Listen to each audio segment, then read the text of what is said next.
ನಮಸ್ಕಾರ, ನೀವು ನೋಡ್ತಾ ಇದ್ದೀರಾ ನ್ಯೂಸ್ ಫಸ್ಟ್ ಲೈವ್. ನಾನು ಸಬಾ ಹಕೀಂ. ಪ್ರಮುಖ ಸುದ್ದಿಗಳನ್ನು ನೋಡೋಣ. ಮೊದಲಿಗೆ ಹೆಡ್ಲೈನ್ಸ್. ಹಾಸನ ಮಂಡ್ಯದ ಬಳಿಕ ಕೋಲಾರಕ್ಕೆ ಬಿಜೆಪಿ ಟಿಕೆಟ್ ನಂಗೆ ಅಂದ ಮುನಿಸ್ವಾಮಿ.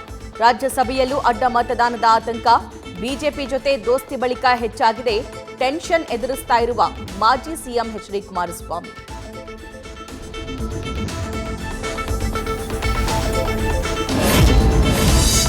ಮಂಡ್ಯಕ್ಕಾಗಿ ಮುಂದುವರಿದ ಟಿಕೆಟ್ ಜಟಾಪಟಿ. ಬೆಂಗಳೂರಿನ ನಿವಾಸದಲ್ಲಿ ಹಿತೈಷಿಗಳ ಸಭೆ ಕರೆದ ಸುಮಲತಾ ಅಂಬರೀಶ್.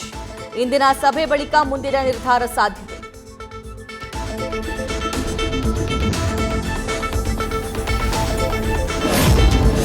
ಕಾರ್ ಪಾರ್ಕಿಂಗ್ಗಾಗಿ ಎದುರು ಬದುರು ಮನೆಯವರ ಮಾರಾಮಾರಿ. ಬೆಂಗಳೂರಿನ ಗೋವಿಂದಪ್ಪ ಲೇಔಟ್ನಲ್ಲಿ ಹೊಡೆದಾಟ. ಸ್ಥಳೀಯರಿಂದ ಸಂಜಯನಗರ ಠಾಣೆಗೆ ದೂರು. ಎರಡೂ ಮನೆಯವರನ್ನ ಕರೆಸಿ ವಿಚಾರಣೆ.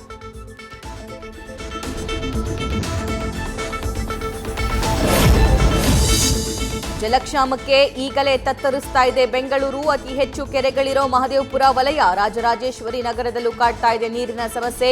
ನ್ಯೂಸ್ ಫಸ್ಟ್ ರಿಯಾಲಿಟಿ ಚೆಕ್ನಲ್ಲಿ ಜನರ ಪರದಾಟದ ಅನಾವರಣ.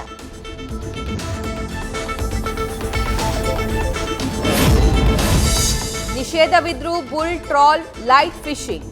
ಆಳ ಸಮುದ್ರಕ್ಕೆ ಹೋದ್ರೂ ಬಲೆಗೆ ಬೀಳ್ತಾ ಇಲ್ಲ ಮೀನುಗಳು. ಮತ್ಸ್ಯಕ್ಷಾಮದಿಂದಾಗಿ ಮಂಗಳೂರಿನ ಬಂದರಿನಲ್ಲೇ ನೂರಾರು ದೋಣಿಗಳು ಲಂಗರು.